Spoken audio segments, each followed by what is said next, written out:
Welcome back. It's been some time. Now it is finally time to bring some life to our KNX installation. Let us do the first downloads.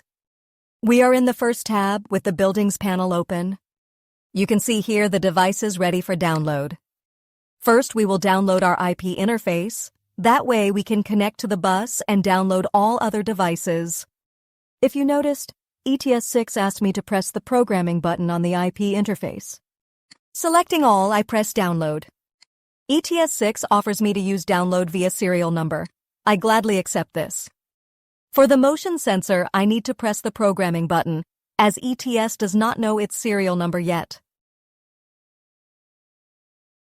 Now all devices are downloaded. Our installation is now operational.